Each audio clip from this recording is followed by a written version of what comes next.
Hello, this is Marshall Zukov, and here we are together again on YouTube. Got opening day muzzleloader elk tomorrow here in Washington on the west side, and this is some of the stuff I'm going to be carrying with me. I've got my possibles bag that I made. I used an old Hugo Mauser sling I had laying around, and stitched some D-rings on there.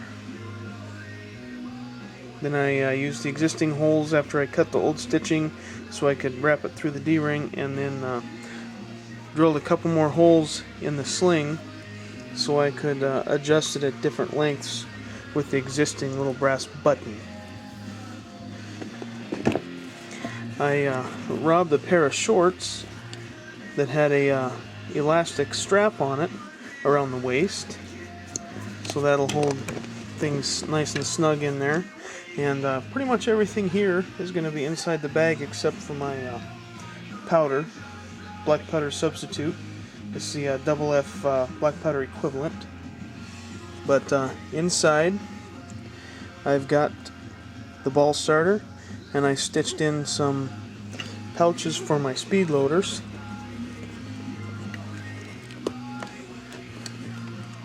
So they'll just sit in there nice and easy. I've got my martini knife in there I bought when I was in Helsinki in Finland. An old nipple wrench just got a little deal that unscrews on the top, and it's got this wire on the end of it. I'm just going to leave that in there since this other nipple wrench, it fits on a lot better on the nipple underneath the hammer, and it's a lot easier to take the nipple off than with this, but the sides on this one are ruined and starting to crack, so I'm afraid if I try to take one off in the field it would break on me.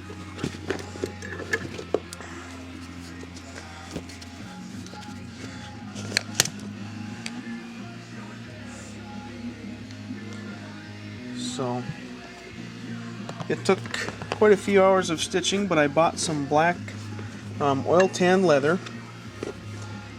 and then I stitched a small loop inside for the ball starter so it sits in there and everything else just sits in there. What I'm shooting is 80 grains of this Hodgdon 777 behind these power belt copper jacketed with the plastic tip 245 grain bullet. So I'll load up my speed loaders and put one in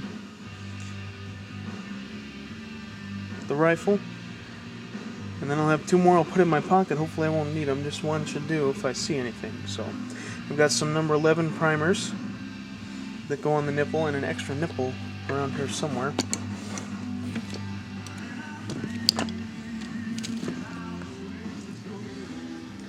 And here is the muzzleloader I'll be taking.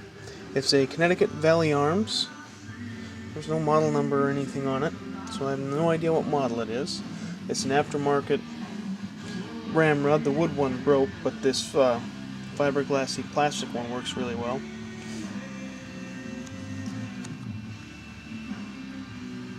I polished the brass up on it so it looks nice in a picture if I kill something.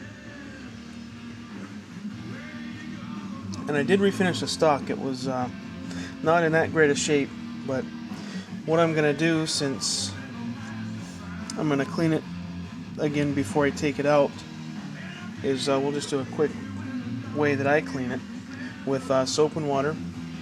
Just dish soap will work, and a big empty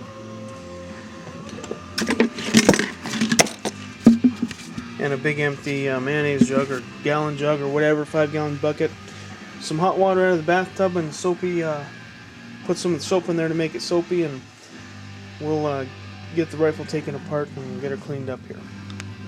To disassemble this particular model, to take the barrel out of the stock, I'm just going to leave the hammer half-cocked there, and then we're going to push this out. Sometimes you may need some assistance with a screwdriver, so I'll just use my Muzzle tool and get it started there, and it did slip out the bottom side there. And then the barrel is just going to lift out of the stock. Just like that. And that little tab there slips underneath the metal piece right there. So, and now we'll get to the cleaning. I've got my jug filled up about halfway, so I guess we can check to make sure this isn't loaded, which it isn't anyways, but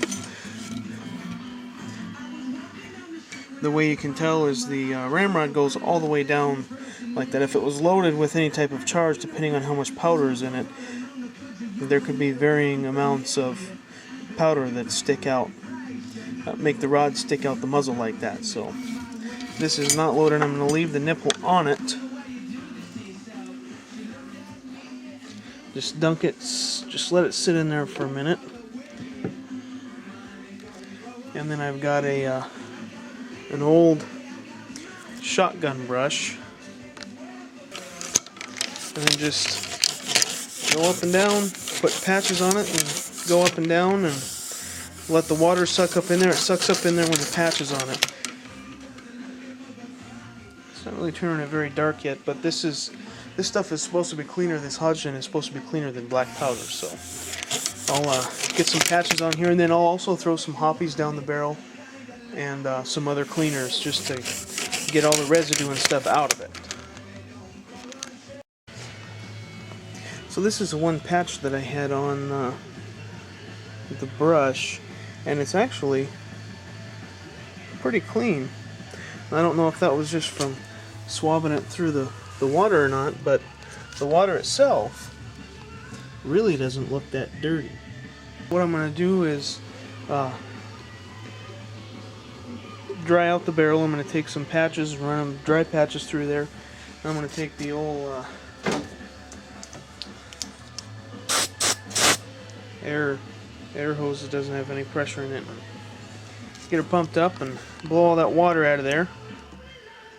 And then you also can take a barrel like this and just stick it in the oven on the lowest setting for 15-20 minutes.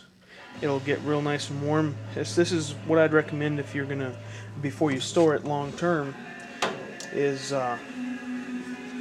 make sure all the water's out of the inside, and then toss it in the oven for a little bit, 15-20 minutes, maybe a half hour, and then when it's warm enough after you remove it from the oven to handle, take some of your boar butter and get some patches saturated in it, and rub the inside of the barrel. Put it on your brush and just rub the barrel good and on the inside and on the outside. Help protect the boar, help protect the metal, and so that works real good. It's worked real good for me for long-term storage between seasons and such. So we'll get her all cleaned up and put back together.